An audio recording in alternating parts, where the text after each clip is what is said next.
Yesus baik, baik buat saya. Sekali lagi shalom. Dari tadi malam sampai tadi pagi itu hujan terus. Saya membayangkan orang-orang terutama panitia akan berpikir, kenapa kita mau acara baru hujan padahal kemarin-kemarin tidak begitu. Saudara-saudara, saya bilang begini, tidak apa-apa.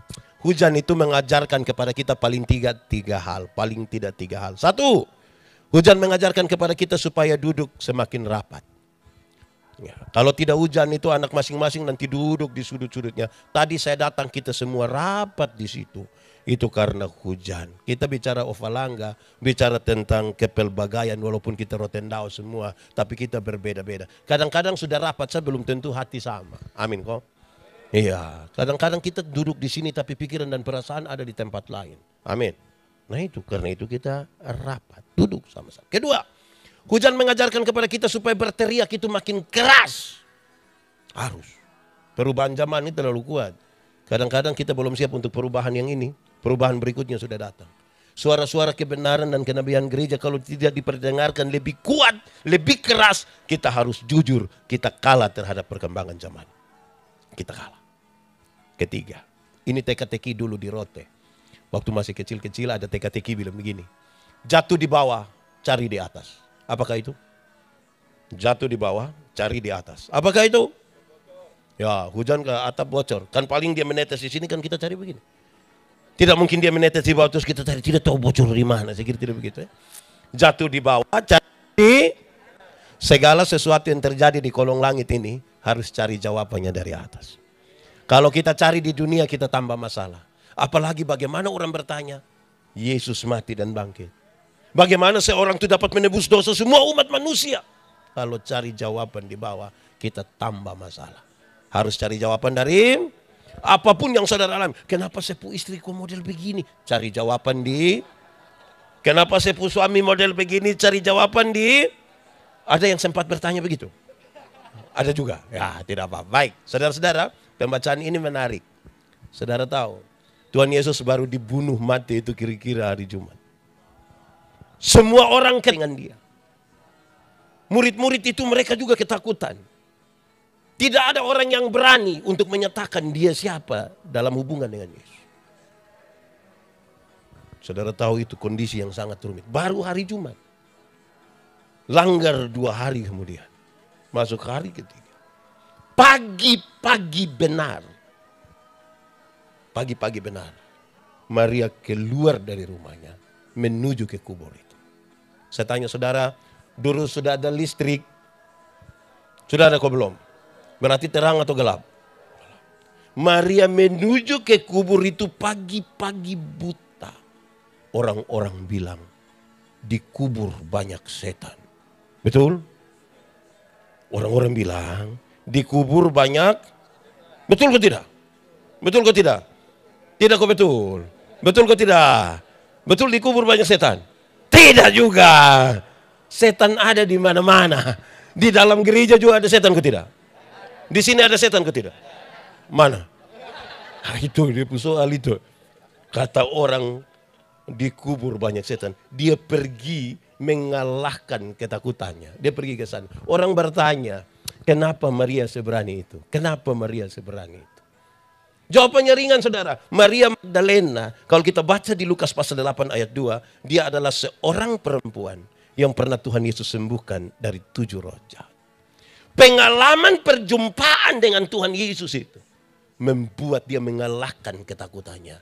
Dia pergi mencari Tuhan Yesus. Amin.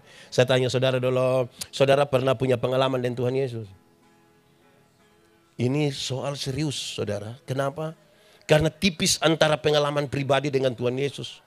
Saya bicara dan berkhotbah tentang iman. Saya bilang begini, orang beriman itu bisa dibedakan dengan orang yang tidak beriman. Yang beriman itu kalau kita sama-sama naik kendaraan terus celaka, tinggal 2 orang selamat. Yang 1 orang beriman, yang 1 bukan orang beriman. Yang orang beriman akan bilang, untung Tuhan saya selamat. Untung, yang tidak beriman akan bilang, untung tadi saya lompat cepat-cepat. Di satu peristiwa yang sama. Yang beriman mengatakan untung, yang tidak beriman mengatakan untung. Saya mau tanya kita, di Overlangga ini lebih banyak untung Tuhan atau untung saya? Untung? Nah itu kita soal itu. Itu dia soal itu. Pengalaman, saudara bayangkan, bangun tidur saja. Harusnya kita tahu bahwa itu sebuah pengalaman dengan Tuhan. Bangun tidur. Ada orang yang tidur tidak bangun lagi. Dia tidur terusin.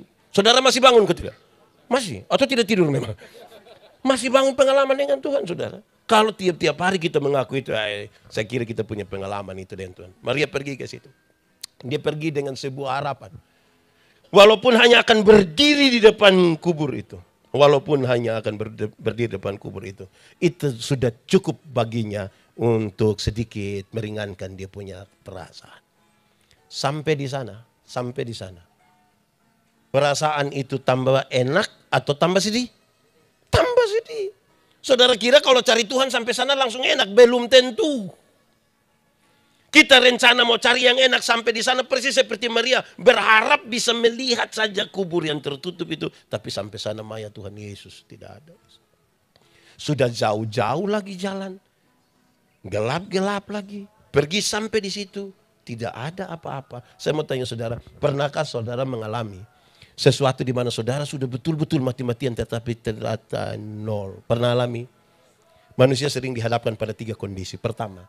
Ada kondisi di mana kita mau dan Tuhan juga mau. Ada saat kita mau sesuatu, Tuhan setuju. Itu rasa-rasanya kita rindu bersaksi di mana-mana. Kita rindu betul-betul. Kalau kita mau, Tuhan juga. Tapi ada kondisi kedua di mana kita mau tetapi Tuhan tidak. Pernah alami? Banyak.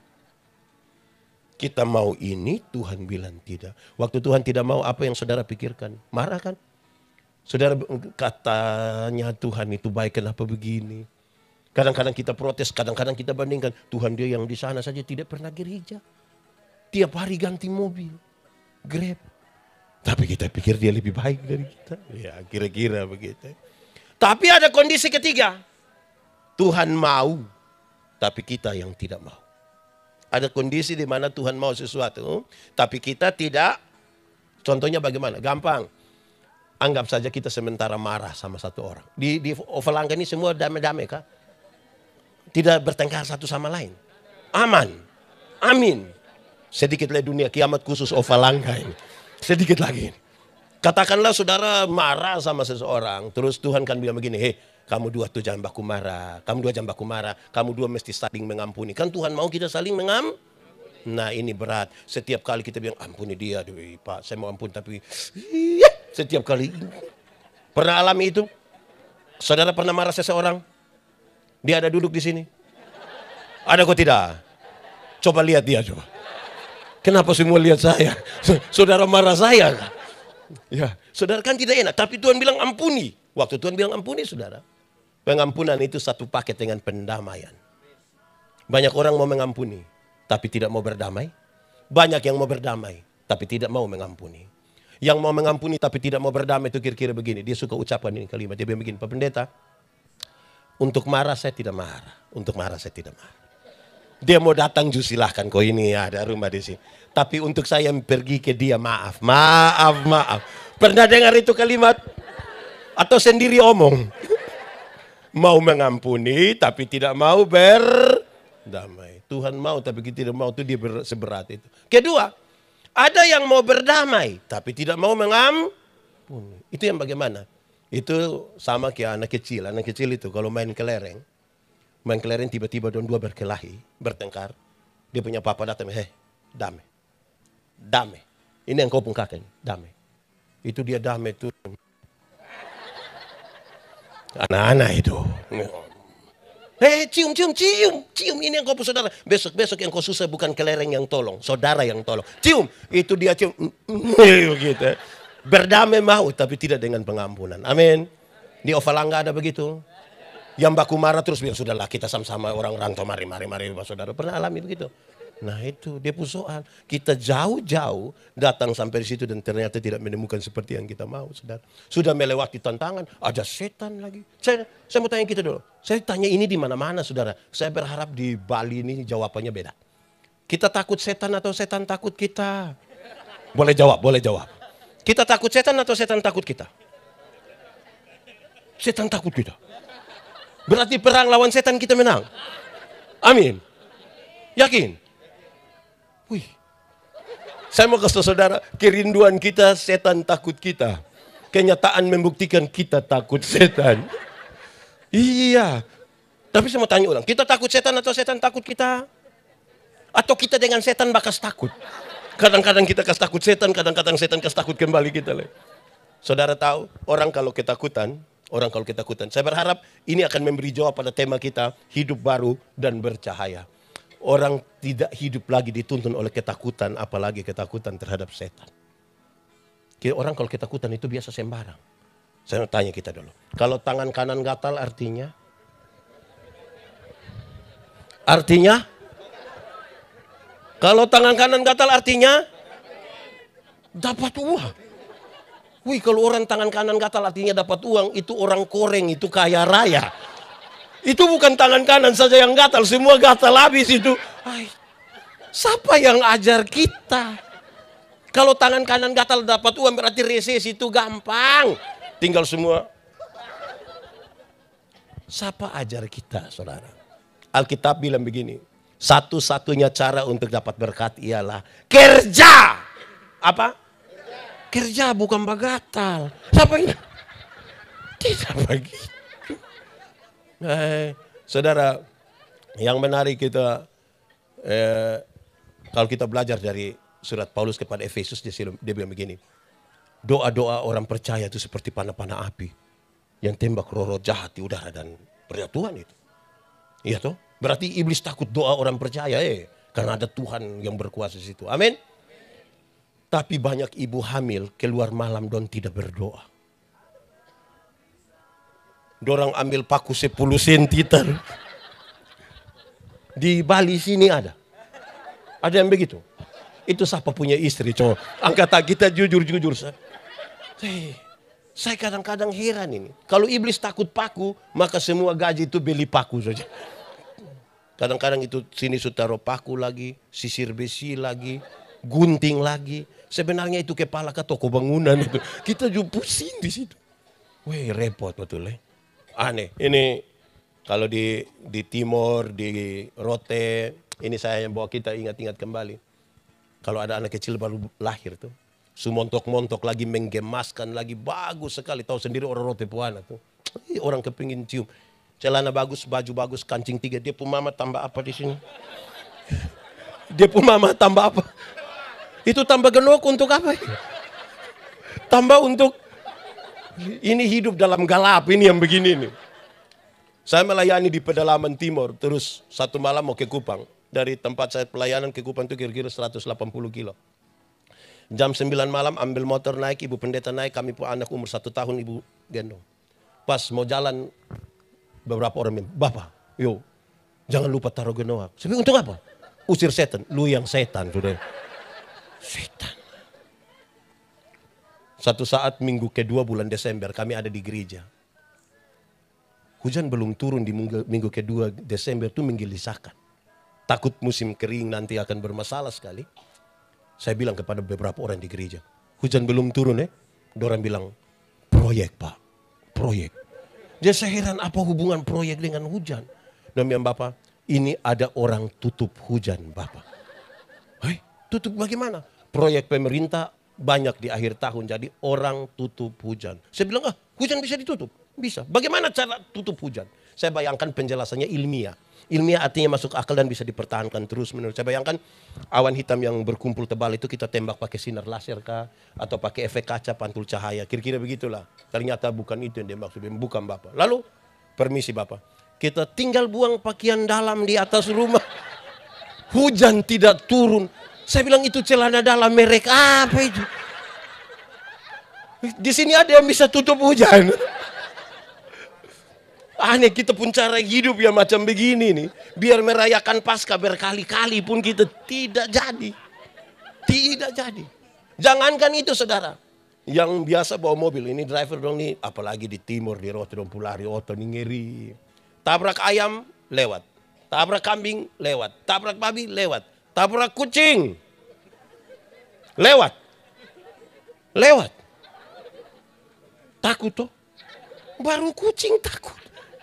Jadi kita nipu hidup ini lagi kita bangun di sesuatu yang tidak tahu gelap kok atau apa. Nah, kira-kira begitu loh. Kita ke setengah itu kan tema kita tidak di situ.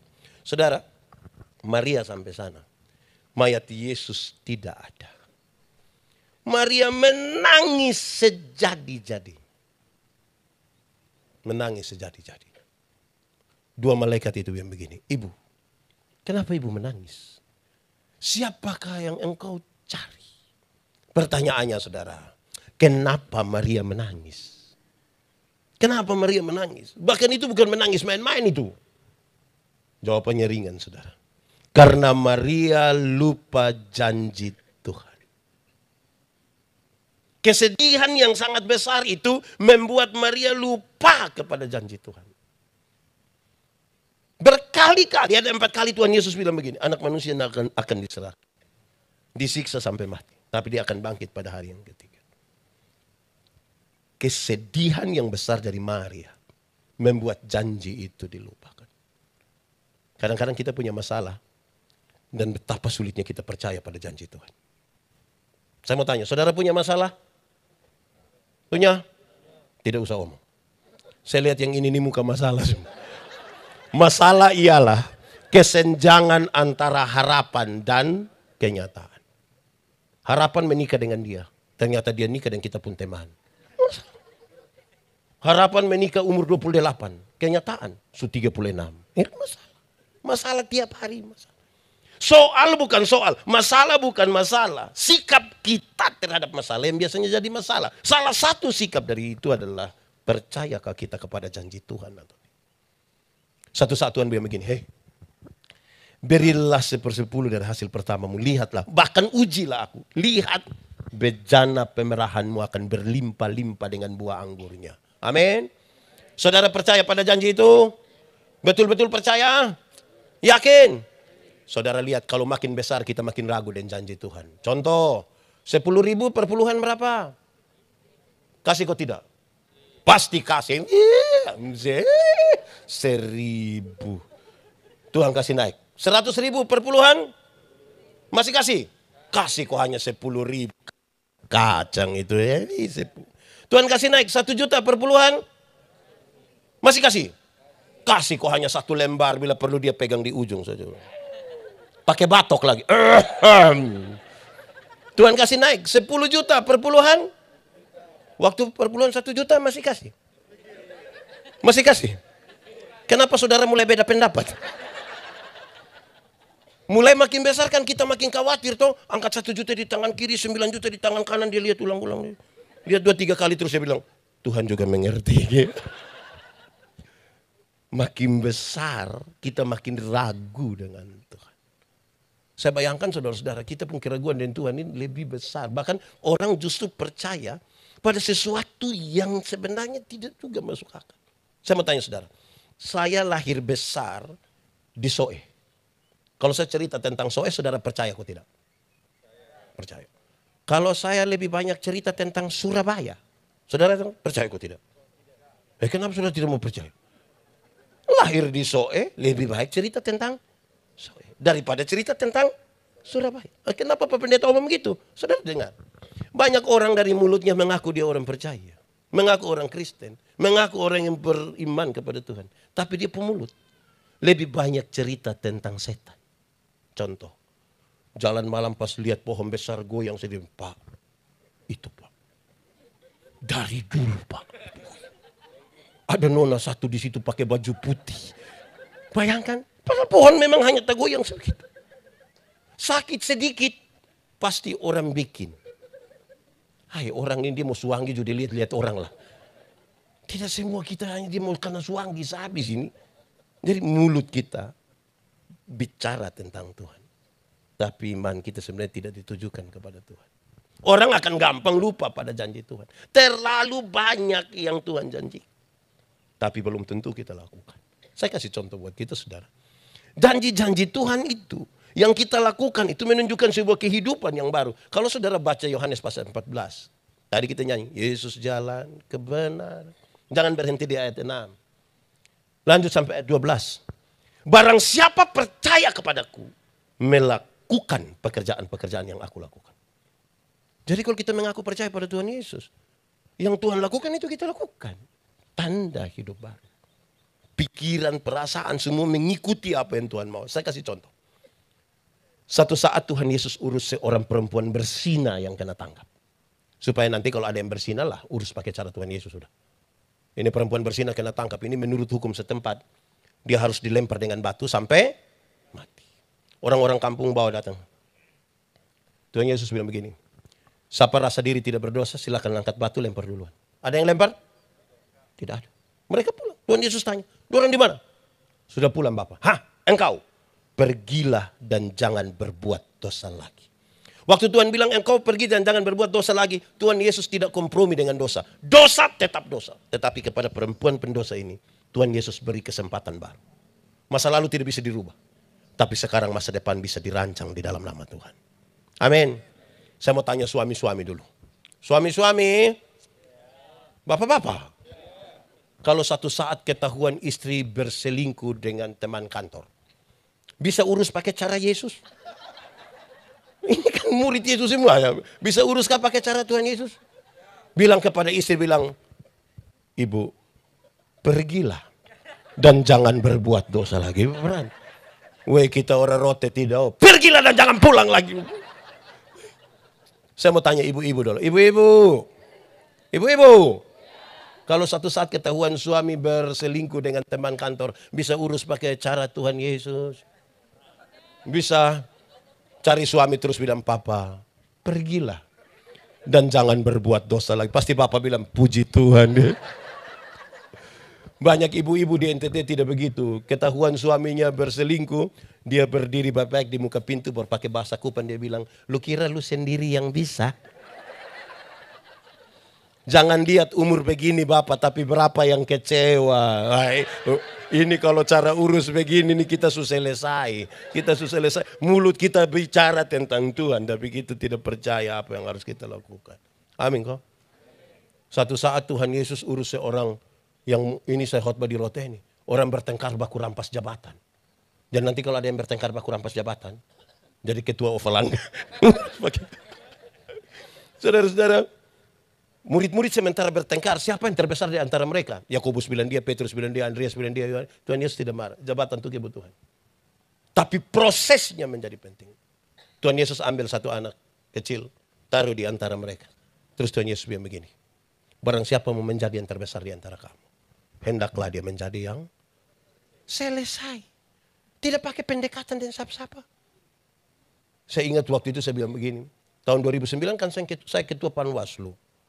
Datang 1-2 caleg bilang saya bilang begini, pendeta, yo, kira-kira saya bisa jadi anggota dewan kok tidak? Saya bilang yang macam Bapak begini tidak bisa. Hei, kok Pak Pendeta yakin? Iya.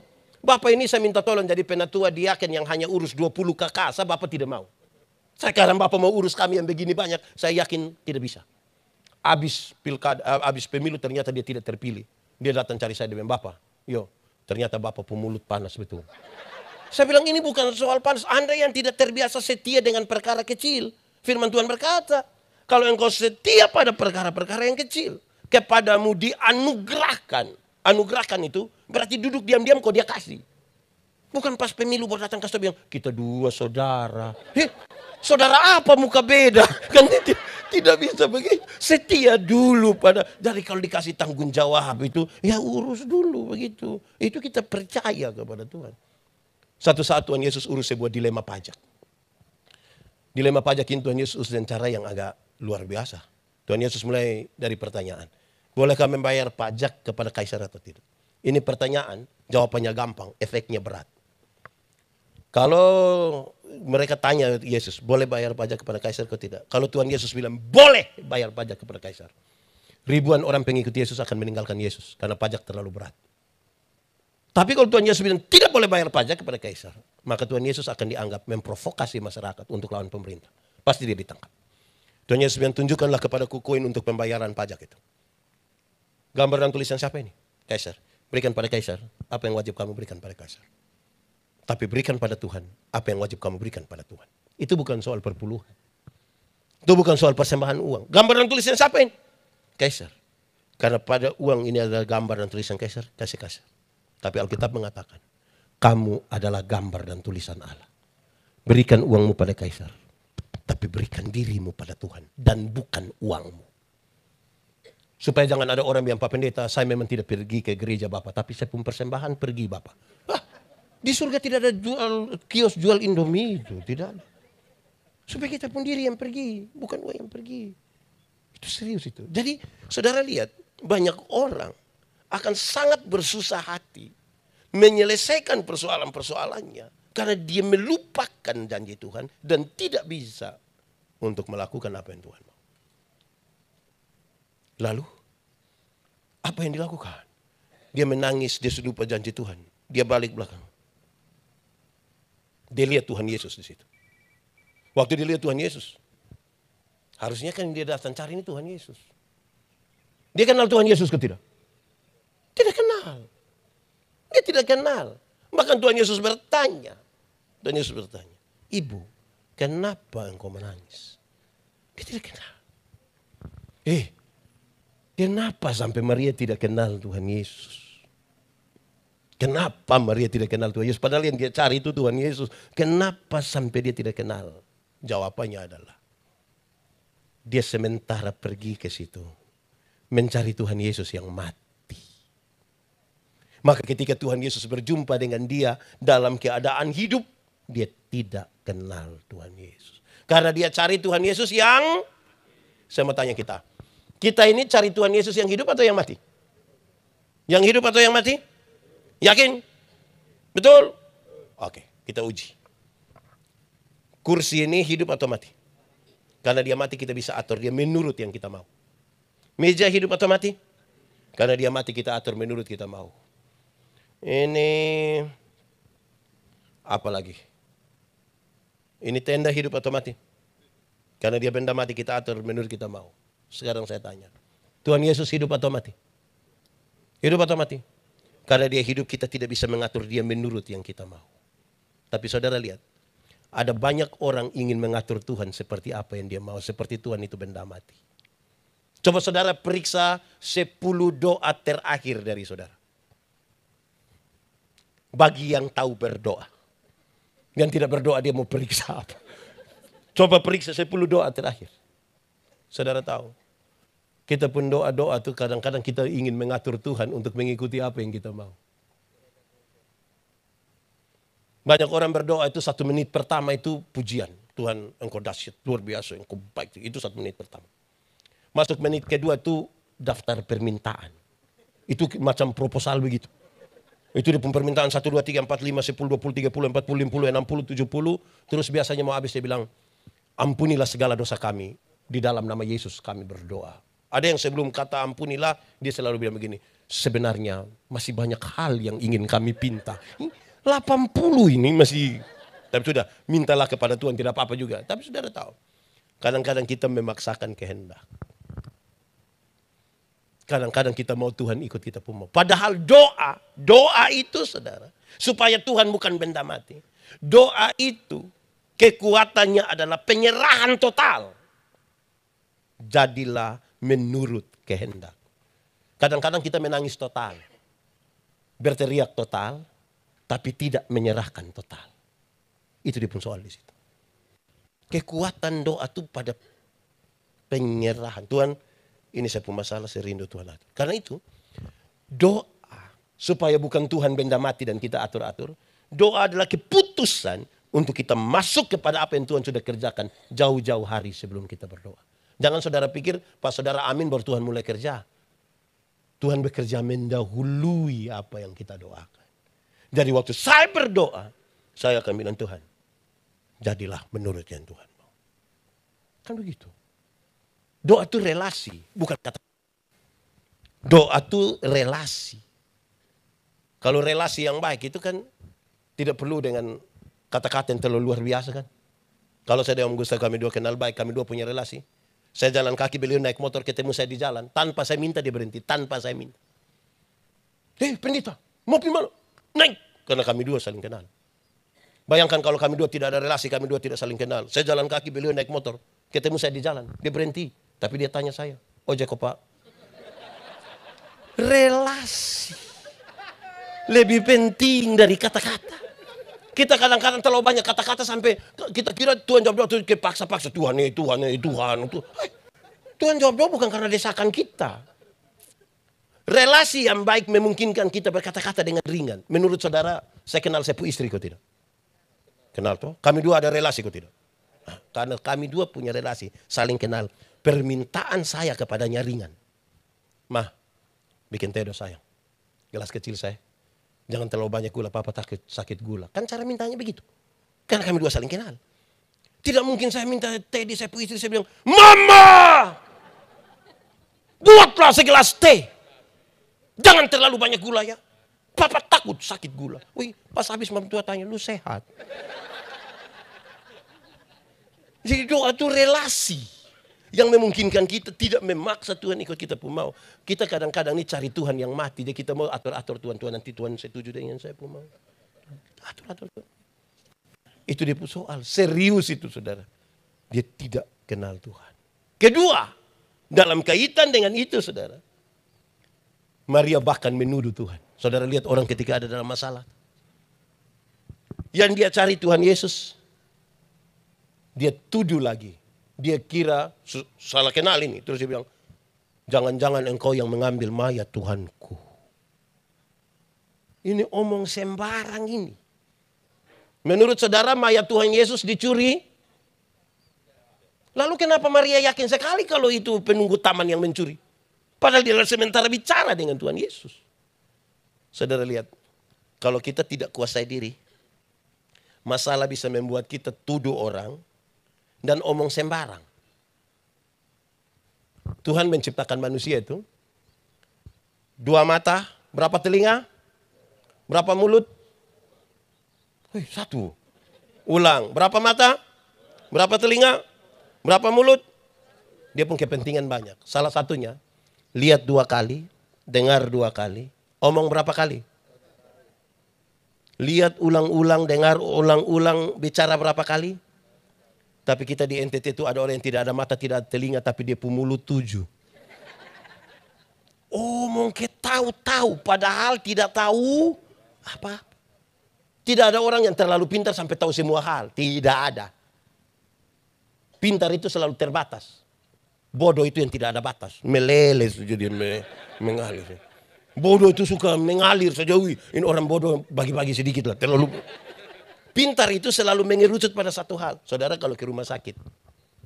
Kan ke bagian umum. Terus orang tanya. Periksa-periksa. Oh ini sakit telinga. Oke, pergi ke bagian telinga. Sampai di telinga. Dong periksa. Oh ini telinga kanan.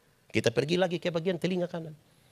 Sampai di telinga kanan. Oh ini telinga kanan punya genderang telinga. Kita pergi lagi. Kepintaran mengerucut ke satu hal. Bodoh itu yang tanpa batas. Unlimited itu. Bodoh. Meleleh saja. Jadi saudara. Dengar 2 kali. Lihat 2 kali. Bicara berapa kali? Interpretasi itu hanya boleh dibangun di atas data. Kalau tidak ada bukti, tidak ada data, tidak usah omong. Tidak usah omong.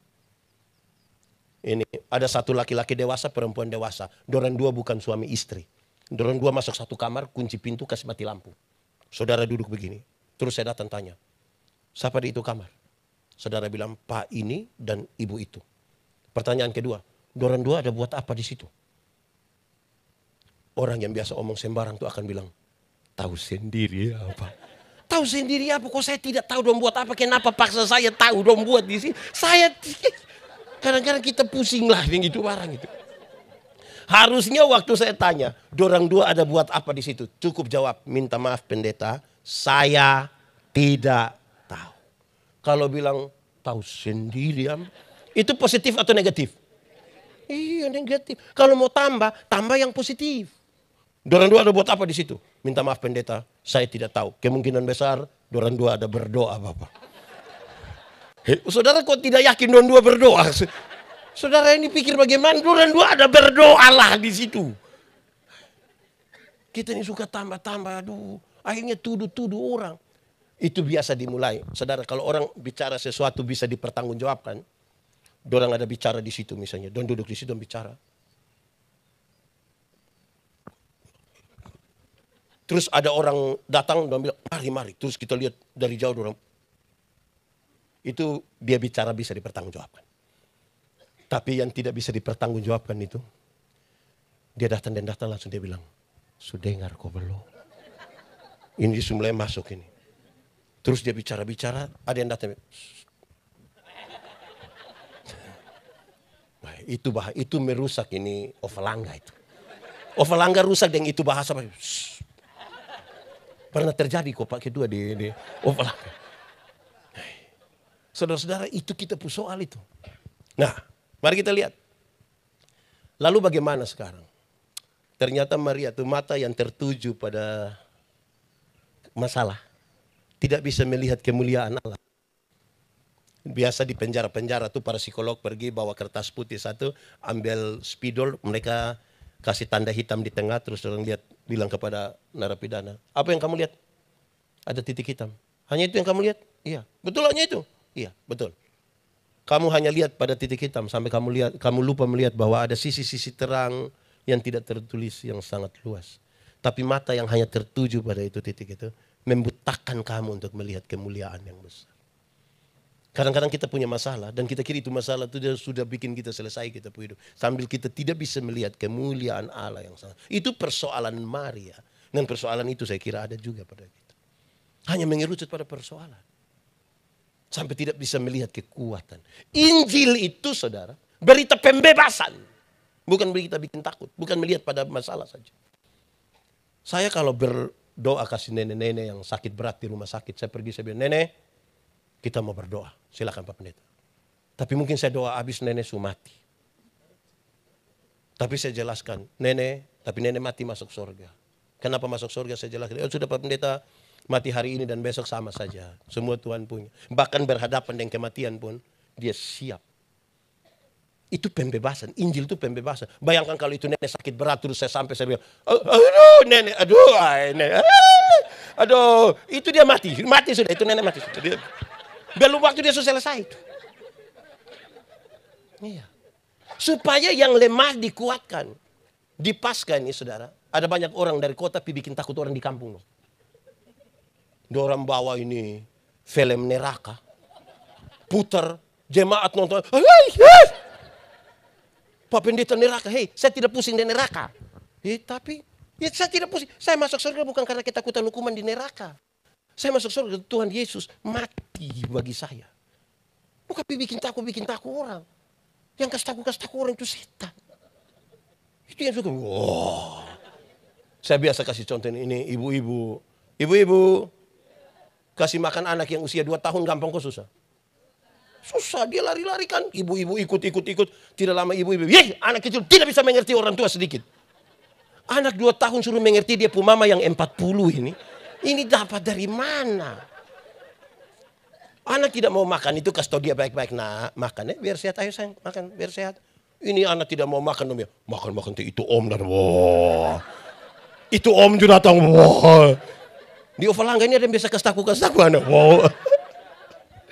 Itu. Anak kalau tidak mau tidur itu kasih tahu dia baik-baik. Nah, Bapak sudah. Ayo. Biar lebih tempo besok bangun toh, bangun bisa lebih segar. Ayo tidur sayang, ayo bobo sudah. Papa dan mama sudah lelah ini, ayo bobo. Ayo bobo kalau adik belum mau bobo, papa mama bobo duluan. Ayo. Ini ada tidak anak belum mau tidur, dia pun papa mama sepakat kasih mati lampu. Terus dia pun papa keluar dari pintu belakang menuju jendela kamar. Terus dia pun papa garu jendela. Rrrr. Terus dia pun mama sengaja kaget. Hah? Adik su bobo om, adik su. Ini keluarga tipu-tipu. Di Bali ada keluarga begitu. Di Overlangga ada. Itu yang paham apa dong itu yang kerja kasih orang saya itu tidak bisa. Injil itu pembebasan supaya orang tidak melihat pada masalah saja. Supaya kalau ada anak muda satu datang bilang ke saya, Pak Pendeta Yandi, saya rasa saya ini manusia paling berdosa di dunia. Pak Gustaf, saya juga orang berdosa. Tapi jangan takut. Kasih Tuhan lebih besar dari kita dua punya. Di semangat. Bayangkan kalau anak muda ini datang ke Pak Pendeta. Saya rasa saya manusia paling berdosa. Iya, saya sudah lihat lu muka, ini muka berdosa. Saya sudah tahu. Engkau muka berdosa ini. Engkau kalau tidak bertobat kaki tangan dan patah buang semua. Ini kita bawa Injil macam apa ini? Injil itu pembebasan. Itu. Kalau tidak kita hanya lihat pada ketakutan dan masalah. Saudara lihat persoalan kita di NTT. Ini orang NTT semua kan. Saya mau kasih saudara. Saya marah kepada banyak orang. Kita pun orang tua dong. Marah karena saya ingin mendidik mereka. Saya bilang, jemaat. Karena ini soal ketakutan ini. Mental budak gitu. Jemaat. Kalau saya pergi kamu ke rumah. Jangan kasih saya biskuit. Dia bilang, kenapa Bapak? Jangan kasih biskuit. Bapak kan bukan datang tiap hari. Iya, tapi jangan kasih saya ubi saja. Pisang saja, kelapa, kacang. Kenapa? Karena kalau kamu kasih saya biskuit, itu saya pikiran. Bapak pikiran apa? Kami tidak maksud jajan Bapak. Saya pikiran yang kamu anak dong. Karena setiap kali kamu taruh saya mau makan, don dari belakang kayak pintu semua melihat. Dong hitung 1, 2, lam-lam dong baku bunuh gara-gara ini biskuit. Kita panggil, adik. Mental begini ini yang harus dirubah. Supaya dong Injil itu membebaskan. Nah saudara lihat. Lanjutan dari teks tadi menarik. Bagaimana Maria kenal suara Yesus? Bagaimana Maria kenal suara Yesus? Hanya ketika Tuhan Yesus yang begini. Maria. Dari tadi omong panjang-panjang Maria tidak kenal. Tapi ketika namanya disebutkan. Dia kenal. Ini suara. Guru. Dia bilang begitu. Saudara tahu. Kalau kita punya relasi dekat dengan seseorang.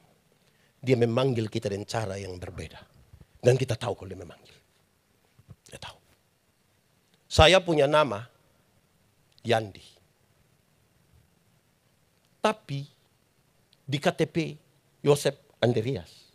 Tidak ada hubungan antara Yandi dan kemarin saya masih bercerita. Kenapa itu hal terjadi? Saya dilahirkan kira-kira 46 tahun lalu. Saya punya mata dua-dua buta. Badan sebelah lumpuh. Melahirkan di satu tempat kecil di Soe. Itu dekat dengan beliau rumah. Ume Manekan. Pemilik Ume Manekan itu adalah Bapak Oce Christian. Yosef Andreas Christian. Dia tahu bahwa ibu yang buta dan lumpuh ini melahirkan satu anak laki-laki. Dia bilang, kasih saya pun nama dia itu anak laki-laki itu. Maka saya disebutkan sebagai Yosef Andreas. 10 tahun 11 bulan kemudian mama sembuh total. Dua-dua mata bisa melihat. Badan yang tadinya lumpuh. Itu bisa bergerak kembali dan normal sampai hari ini. Rupa-rupanya dia hamil awal ketika mama belum sakit. Mama rindu saya dipanggil Yandi. Tapi karena surat-surat semua akte semua tulis Yosef Andreas. Maka Yandi menjadi panggilan di rumah. Setiap kali orang panggil Yandi, ya saya tahu itu orang di rumah yang panggil. Relasi dan pengalaman bersama memungkinkan kita memahami sesuatu. Maka ketika Maria langsung guru. Namamu bukan lagi Abraham, melainkan Abraham.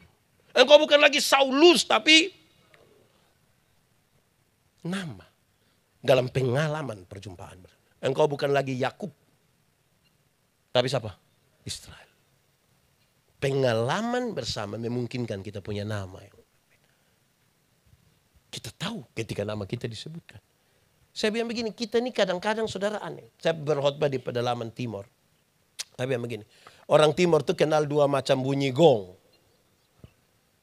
Orang Timor menyebut dengan nama sene. Orang Rote sebut apa kalau gong? Meko. Bunyi gong pertama tuh begini. Teng, teng, teng. Teng, teng, teng. Itu bunyi lonceng gereja. Dan banyak orang suami itu ketika dengar bunyi lonceng gereja. Dia pakai bahasa Timor. Dia bilang, Mama, hom naokit. Mama, lu pikas kita, lu pikas kita. Tapi ada bunyi gong yang kedua, itu dia pun tempo lebih cepat.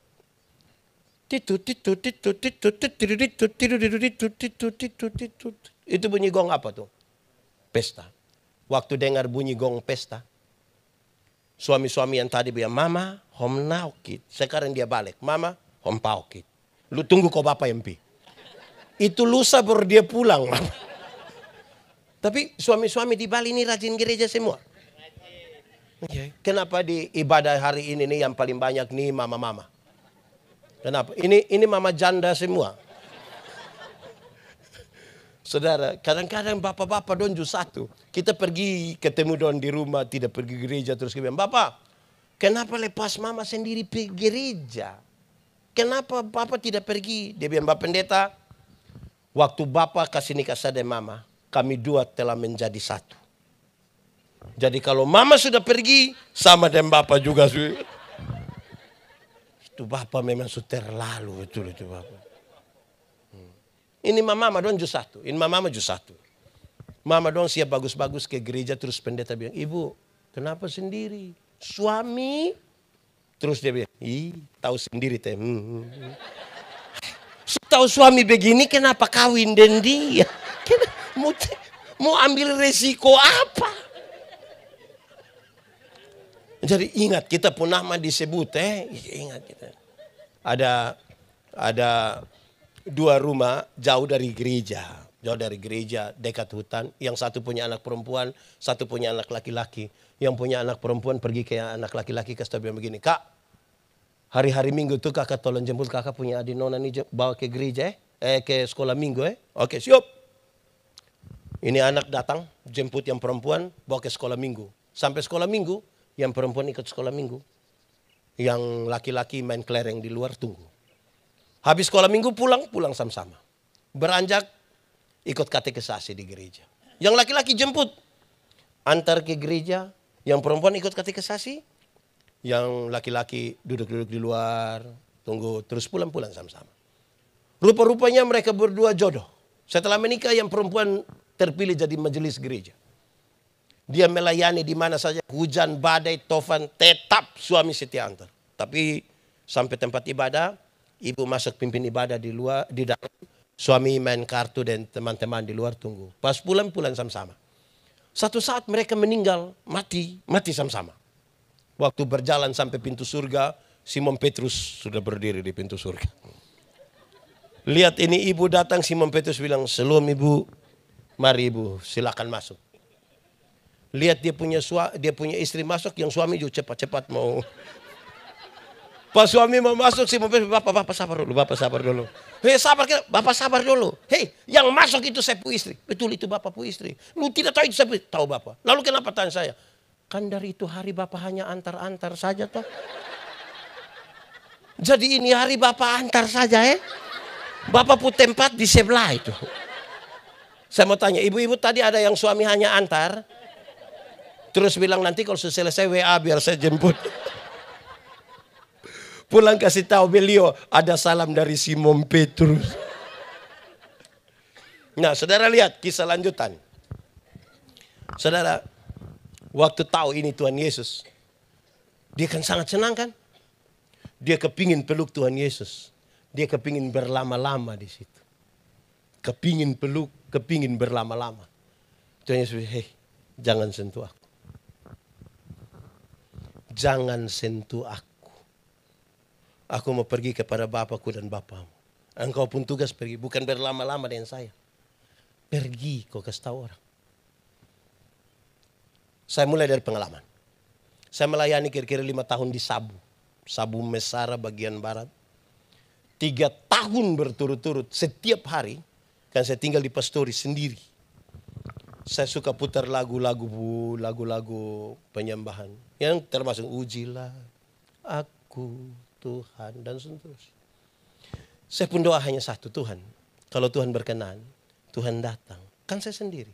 Saya ingin melihat wajah Tuhan. Saya ingin Tuhan gendong saya. Saya ingin Tuhan peluk saya. Kalau Tuhan tidak mau, saya bilang kepada siapa, saya janji saya tidak akan bicara. Tapi saya rindu. Itu kerinduan banyak orang begitu.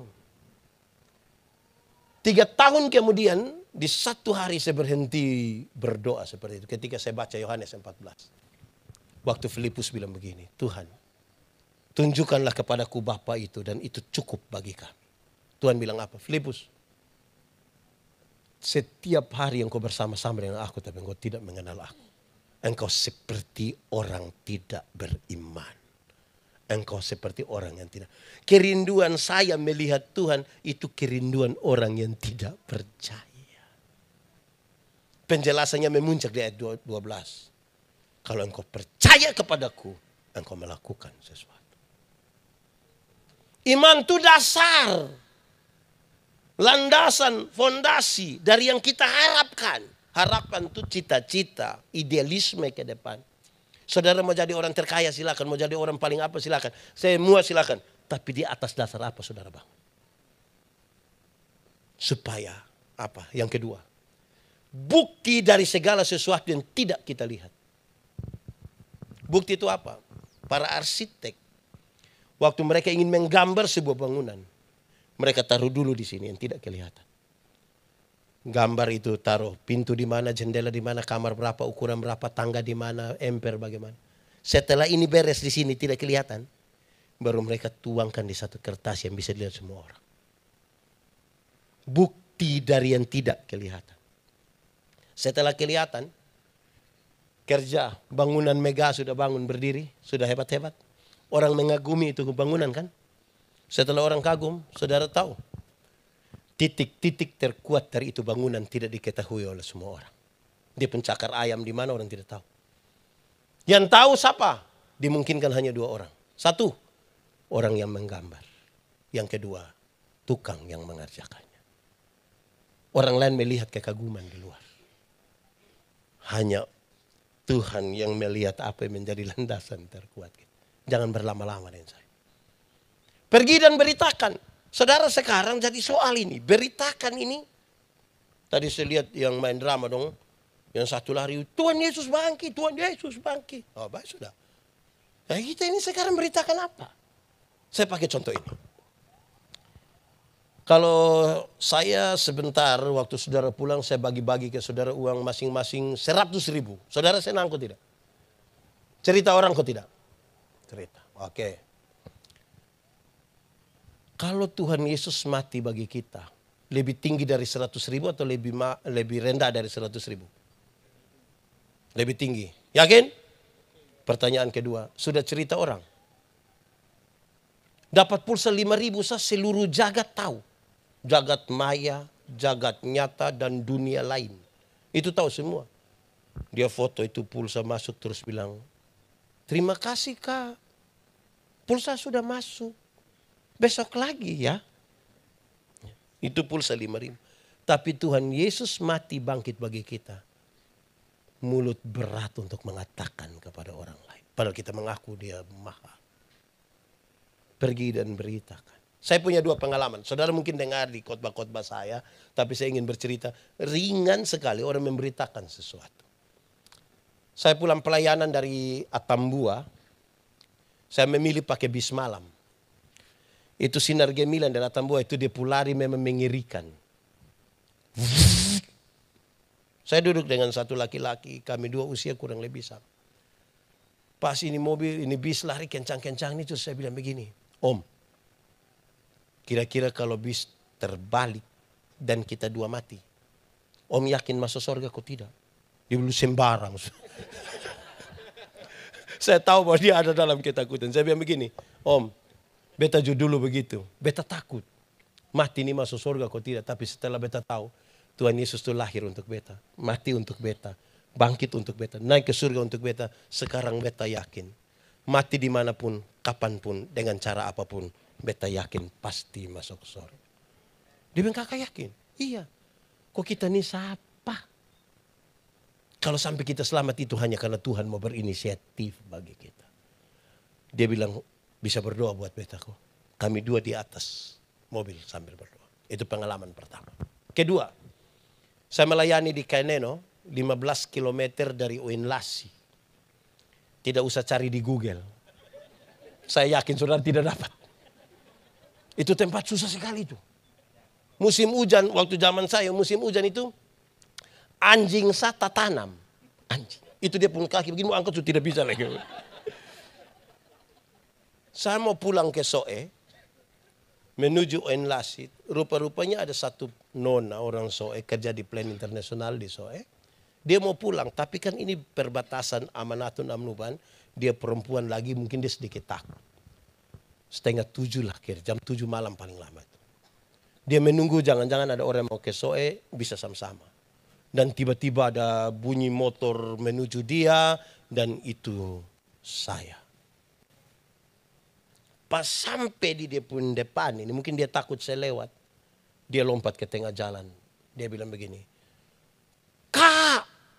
Saya dalam hati, Kak, nah ini malam. Makanya dia bilang, Kak. Kalau siang pasti dia bilang, Om.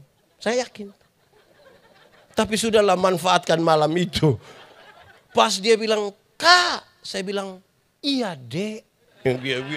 Biar berimbang sedikit. Toh. Tidak mungkin dia semangat, Kak. Terus beta bilang, omong deng. Kan tidak mungkin. Kak. Dia bilang, iya dek. Kakak mau ke Soe? Iya. Boleh kita sama-sama. Saya bilang, kenapa tidak? Kami dua sama-sama. Masing-masing di motor. Saya pakai motor, saya jalan kiri, dia agak di tengah. 3 kilometer kami sampai Kie. Pas kami sampai Kie, ada orang bawa kendaraan, motor, lari kencang dari belakang. Serempet dia begitu, terus lewat ke sana. Kaget dan dia marah sekali. Waktu sudah lewat jauh ke sana, saya bilang, Non, kira-kira itu orang tuh kalau mati masuk surga kok tidak? Dia bilang, ya macam begitu tuh tidak masuk, itu tidak masuk. Terus saya bilang begini, tapi kalau nona yang celaka mati masuk surga kok tidak? Dia bilang, tahu lah ini. Saudara klaim semua orang neraka habis, kau sendiri tidak yakin. Nah saya tahu dia pun soal. Saya bilang, Non, kakak dulu begitu. Kakak takut. Mati mau kemana, tapi waktu kakak tahu. Tuhan Yesus lahir untuk kakak. Mati untuk kakak. Bangkit untuk kakak. Naik ke surga untuk kakak. Sekarang kakak yakin. Mati dimanapun. Kapanpun. Dengan cara apapun. Kakak yakin pasti masuk. Dan kakak yakin. Iya. Kita ini bisa tahan dosa. Yang kelihatan kita bisa tahan. Tapi saudara tidak tahu apa yang kita pikirkan. Kan kita ini terlalu berdosa sebenarnya. Tapi kalau Tuhan sampai menebus kita. Memang kita yakin betapa luar biasa kasih Tuhan. Dengan kakak, kalau begitu kakak berdoa ke saya. Kami dua berdoa di atas motor sambil motor jalan. Tapi kami dua tidak tutup mata. Berani kami dua tutup mata. Kami dua langsung selesai. Langsung selesai. Saudara, ini kan penting. Beritakanlah. Beritakanlah. Saudara tahu. Pertanyaan paling penting adalah berapa orang yang saudara bawa datang kepada Tuhan. Berapa harga satu jiwa? Dulu ada kisah. Tuhan Yesus sampai ke Gerasa. Meninggalkan ribuan orang yang baru dia kasih makan. Dia pergi ke Gerasa. Hanya berjumpa dengan satu orang yang kerasukan legion. Legion berarti roh jahat, kurang lebih 6.000 roh jahat. Kita pun teman di Ovalangga yang di Puro Jahat satu, kita pusing. Ini 6.000. Ini orang terlalu jahat ini. Bukan jahat bagi orang lain, bagi dirinya sendiri dia jahat ini.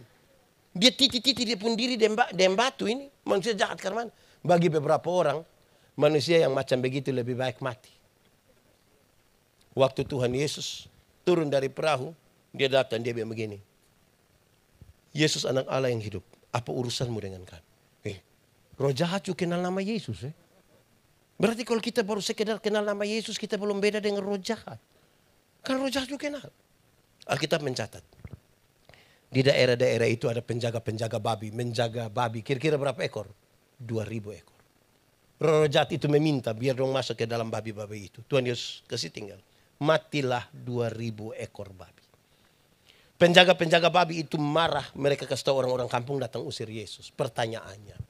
Apakah Tuhan Yesus tega membuat orang kehilangan pekerjaan, membiarkan 2.000 ekor babi mati? Jawabannya tidak. Lalu kenapa Yesus lakukan? Biarkan hal itu terjadi. Saudara, dalam struktur budaya Yahudi, orang Yahudi tidak makan daging babi kan? Haram. Tapi yang haram ini mereka pelihara 2.000 ekor. Sementara satu jiwa yang hampir binasa mereka biarkan. Itu yang Yesus marah. Alangkah lebih baiknya ada 2.000 ekor babi mati. Daripada ada satu jiwa binasa. Ada satu orang gila binasa. Sekarang coba kali. 2.000 kali 2 juta. Kalau babi satu ekor 2 juta. 2.000 kali 2 juta berapa? 4M. harga satu orang gila itu di hadapan Tuhan. 4M. Siapakah orang gila itu? Ya orang gila itu ya kemungkinan besar kita punya suami. Kemungkinan besar kita punya istri. Kita punya anak-anak. Kita punya orang tua. Bapak mantu. Mama mantu. Katakanlah sesuatu. Sesuatu yang membawa sukacita. Dia telah bangkit. Kalau Anda merasa itu punya sukacita, katakanlah kepada seseorang. Karena tadi pulsa 5.000 yang masuk, saudara bercerita kepada banyak orang.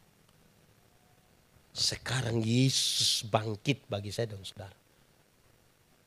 Masa kita tidak berani bercerita? Pak, omong ke orang tersinggung. Belum kita mulai dengan ketakutan. Saudara-saudara, itu pesan Paskah. Dia telah bangkit. Nah dia sudah bangkit jadi hidup begini. Hidup baru. Tadi sejumlah hal mulai diungkapkan. Mulai dari ketakutan sampai pada berani untuk menyatakan. Hidup menjadi bercahaya. Cahaya itu terang. Yang terang tidak dapat bersatu dengan yang gelap. Yang kudus tidak dapat bersatu dan tidak kudus. 31 Desember kalau kita pergi ke gereja itu. Rata-rata di Kupang itu kan gerejanya jam 6 sore jam 7 malam. Begitu lampu tidak menyala semua. Redup-redup. Ada musik-musik klasik. Teng, teng, teng, teng, teng, teng, teng, teng, teng, teng, teng, teng, teng, teng. Ada puisi. Tidak terasa. Saya dalam hati. Lo tidak rasa. 365 hari ini tidak rasa kok tidak. Bla bla bla bla bla. Terus dia bilang begini. Di tangan saudara ada kertas dan ada pulpen. Mari kita menulis catatan-catatan dosa kita. Biar dia berlalu bersama-sama dengan tahun lama. Tahun baru, hidup baru, semangat baru. Wih, satu-satu mulai menulis dia punya. 5, 8, separuh tulis dengan menang. Keluar juga bukan langsung buang. Pakai doa lagi, pakai menyanyi. Mampirlah, dengar doa. Ini 31 Desember ini.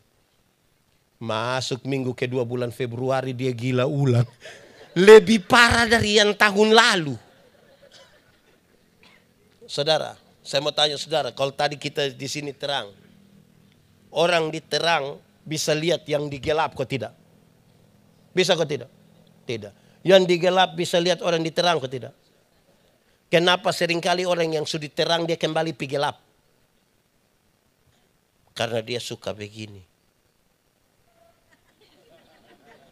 Apa itu? Pakai bahasa Kupang? Moloi pakai bahasa Rote? Nah, pokoknya itu sudah yang.